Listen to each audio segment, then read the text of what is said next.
Buenos días nuevamente y bienvenidos a mundodesconocido.com. Tenemos a Javier nuevamente con todos nosotros.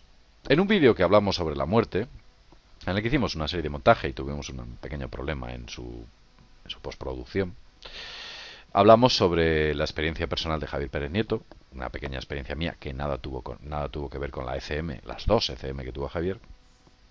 Pero al final del vídeo dijimos que había ciertas personas que les ocurría algo muy extraño a la hora de morir o cuando habían muerto. Cuando habían muerto. Antes de nada voy a presentar a Javier. Javier, buenos días. ¿Qué tal estás? Nuevamente con Hola, todos buenos días. nosotros. Muy bien, como siempre, Nuevamente. encantado de estar aquí. Mm. Eh, bueno, pues es un pozo de ciencia y de saber y aquí lo tenemos para que nos ayude a llegar a la certidumbre de estas cuestiones. ¿De qué estoy hablando? Pues estoy hablando ni más ni menos de los muertos que no saben que están muertos. ¿Tú sabes de qué estoy hablando, Javier? Sí, efectivamente, tienen muchos nombres. En culturas se les conoce como los mojos, en tradiciones como los descarnados, un montón de Fantasmas. ánimas en pena, lo que uno quiera. Efectivamente. ¿Qué es lo que pasa con esa gente? Vamos a especular, porque es un terreno absolutamente pantanoso en el cual es imposible cimentar nada. Y solamente podemos llegar a especulaciones debido a pequeñas pruebas circunstanciales que hay gente que nos relata, que tiene experiencias que ve a familiares, que le cuentan cosas, que tiene sueños extraños. Y luego voy a contar yo una experiencia que tuve personal al respecto. ¿Qué es lo que cuentan, Javier? O sea, ¿qué es lo que les sucede? Explícanos y cómo llegan a ese punto tan dramático. Bueno, pues hay gente, y esto no tenemos, vamos a decir, una prueba empírica de ello, porque, claro, los fantasmas tienen la mala costumbre de no poder meterse en un laboratorio, entonces no podemos medir y hasta que se produzca el hecho concreto no estamos vendidos a ese respecto. Pero es gente, y hay varias versiones y distintos casos, claro, que por un lado no saben que están muertos. Por ejemplo, el famoso ejemplo de la película que tú bien conoces, Ghost. Sí, señor, efectivamente. Ahí hace una clara referencia. De hecho, en la escena en la que él recibe ese tiro, se levanta y sale corriendo, muerto, detrás del asesino. Y Ujú. hasta que no se gira y regresa y ve que hay alguien en el suelo que es su cuerpo, no descubre que está muerto. Pero en el caso de los muertos que no saben que no están, no ven su cuerpo. Crean Claro, como un mundo, ujú, ¿no? efectivamente. Y aunque lo vean, que es otra parte de esta versión, se niegan de una forma que más o menos se interpreta que por apegos, o sea, por cuidar a mi familia, o por vigilar mis tierras, o porque yo tenía mucho y no lo quiero perder, quedan anclados, vamos a decir, a este mundo de esa manera y entonces se resisten a ir a donde deban. Esto siempre quede claro que es una especulación, que no estamos dando por sentado que esto suceda ni que no suceda. O sea, que lo Sí. único que no tenemos es una prueba empírica de este suceso. Luego, Sí, sí, no te iba a hay... decir que lo que les queda, los que les obliga a quedarse aquí son los apegos. Ujú, Nos eso es. apegamos y nos aferramos a todo. Incluso su propio apego a su apego a su propia vida. Efectivamente. O a que hay cosas que tenía que haber terminado y que no ha hecho. Efectivamente, efectivamente, de ahí aquello de la proteger a mi familia o cosas similares. Luego hay otra versión que nos dice, por ejemplo, que existen lo que se llaman, por ejemplo, el bodhisattva, Mm. que este es un tipo de muerto descarnado que deliberadamente elige quedarse aquí. Supuestamente es para ayudar a los vivos y en el tránsito hacia el otro lado, pero esto no deja de ser un apego. Entonces vemos que ahí ya hay un punto de similitud con esta cosa. Y luego pues hay gente que realmente, bueno, pues que ha muerto y que no sabe realmente que está muerta. Y de esto, pues muchos sensitivos que tienen esa facultad dan buena cuenta de ello, de que los ven y reproducen las historias de vidas pasadas en tiempos pretéritos de estas entidades, de estos, vamos a decir, descarnados, Mm. y bueno, que ahí están.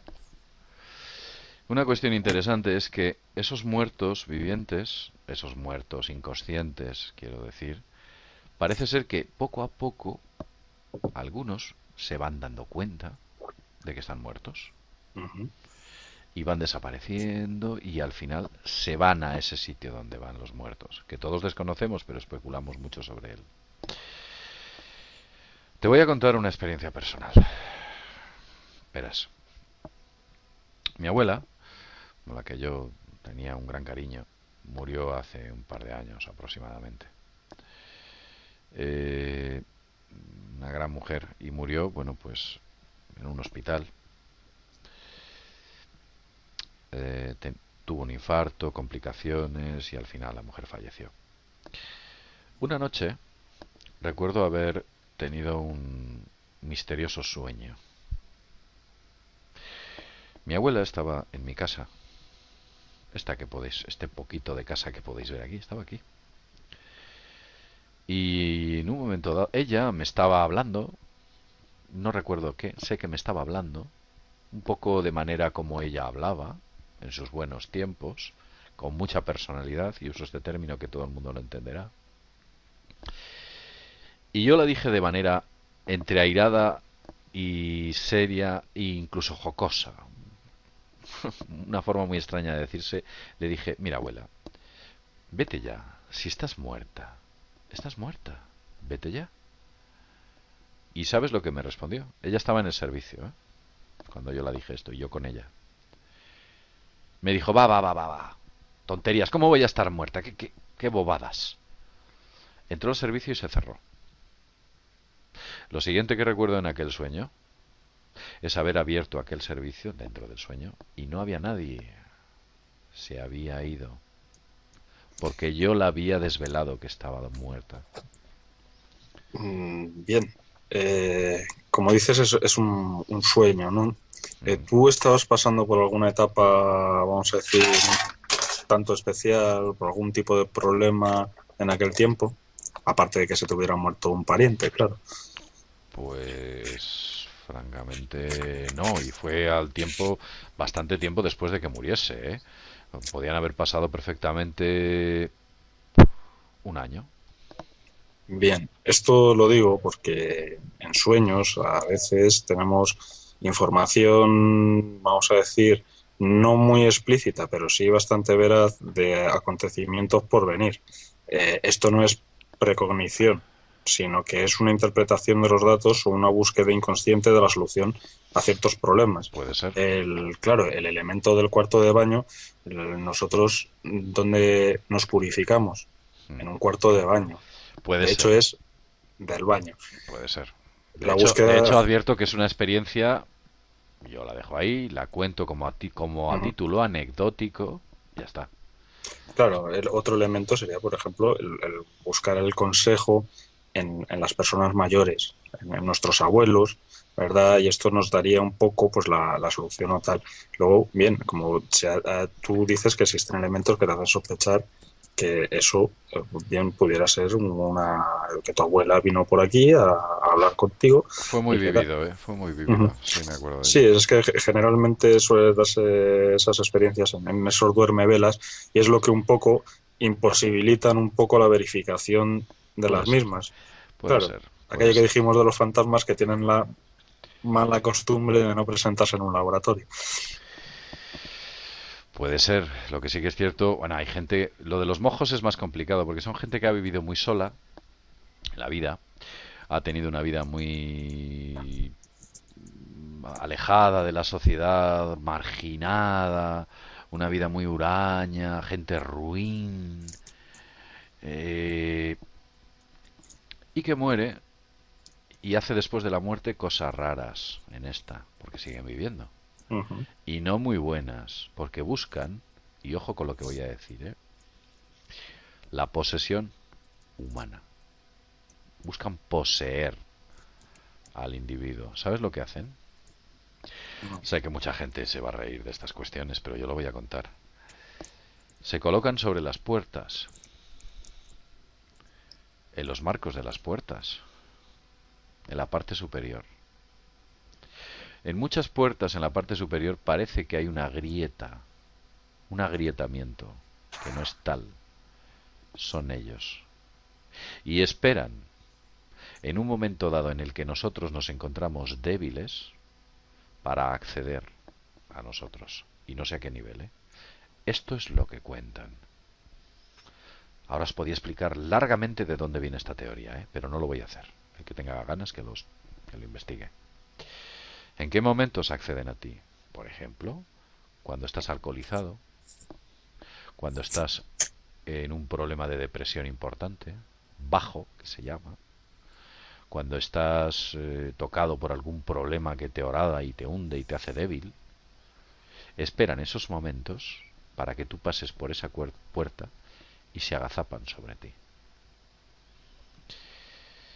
Yo sé que va a haber mucha gente que va a decir, ¿qué tonterías estás contando? Yo les diría que lo investiguen un poco. E incluso hay fotografías sobre estos mojo que se quedan en las partes superiores de las puertas. Ya aquí vamos al delirio, por lo que voy a contar. Ellos tienen más dificultades en las puertas que son de arco, porque se resbalan. Esto sé que algunas personas dirán que es el delirio. Yo lo cuento. Y en las puertas horizontales es donde ahí más se aferran. Y cuando pasa una persona que tiene esa caída, saltan. Yo realmente, lo podemos llamar mito a lo mejor, es que lo desconozco, o sea, desconozco ese caso. Pero ya que hablamos de mitos o del mundo sobrenatural o estas cosas, podemos irnos a la leyenda, por ejemplo, del vampiro, del hombre lobo, por ejemplo, porque sí, mucha gente, y sobre todo ahora con estos experimentos hollywoodienses, piensan que un vampiro es una cosa, un hombre lobo es otra. Los vampiros en Europa siempre se han transformado en lobos. No fue hasta que se descubrió América, unos murciélagos chupadores de sangre, no, el vampiro no se transformaba propiamente en murciélago.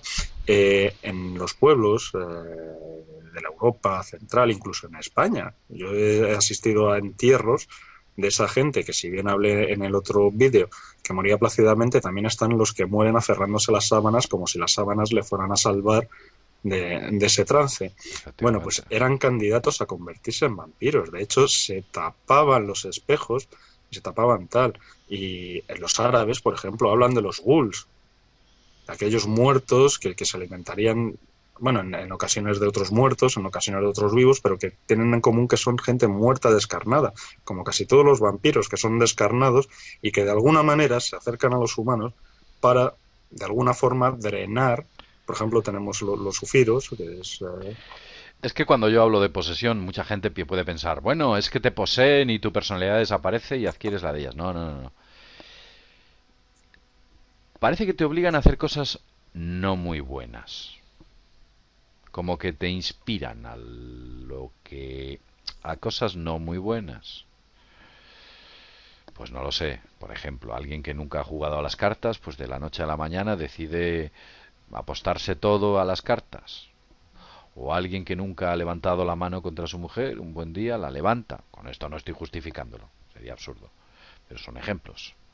Parece que esas entidades como que te inspiran a hacer cosas no muy positivas cuando acceden a ti.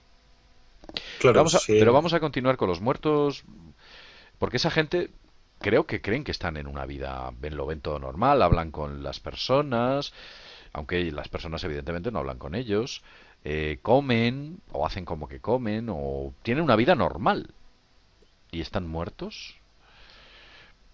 He tenido ocasión de oír a una persona que tenía poderes psíquicos y que me daba bastante credibilidad, porque el mundo de la gente psíquica hay de todo. Esa persona me hablaba sobre un familiar que murió y ella me lo contaba. Dice, está rondando por casa. Dice, yo, bueno, pues a ver si conseguimos poco a poco convencerla para que se vaya, se marche.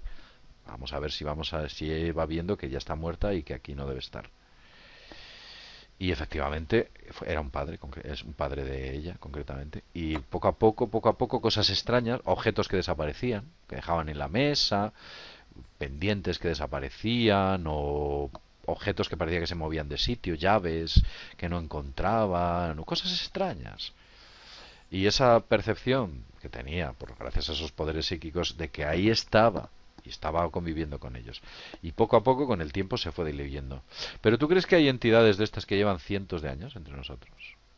Sí, sí, o sea, vamos a ver, pero es una creencia solo. Bueno, yo realmente no sé si eso se da, pero sí sé que hay testimonio de gente que parece ser que es más perceptiva a este tipo de sucesos y que están documentados y que están documentados pues desde los tiempos de Mari Castaña. Se supone que el primer registro de un fantasma es un registro de la Grecia clásica, aquel fantasma que iba con cadenas y que atormentaba a la gente, o sea, que tenía una actividad y que hacía una serie de ruidos y bueno, pues un montón de cosas que se dan, que ahí están y que bueno, hacen pensar que eso pudiera ser, pero realmente, como digo, yo no lo sé a ciencia cierta. Mm. Bueno, es un tema interesante, muy, como ya he dicho, muy pantanoso, algo muy, es muy difícil llegar a conclusiones bastante coherentes, porque estamos hablando, de mucha especulación, de muchas pruebas muy insustanciales, algunas de ellas, y bueno, pues es algo que lo vamos a dejar. El que quiera que coja lo que quiera, evidentemente, a título anecdótico incluso, o el que quiera que lo rechace todo, me da igual. Pero vamos, ahí está. Una cuestión de la que evidentemente existe, o se produce, o se cree que hay, y tenemos también que hablar de ella en Mundo Desconocido. Bueno, Javier, pues un placer nuevamente haber estado contigo y muchas gracias pues por haber compartido tus puntos de vista y tus opiniones con nosotros aquí en nuestra página, que es la tuya también, por cierto. Muy bien, Javier. Nos Gracias, vemos. igualmente. Hasta Hasta pronto. luego. Adiós, adiós.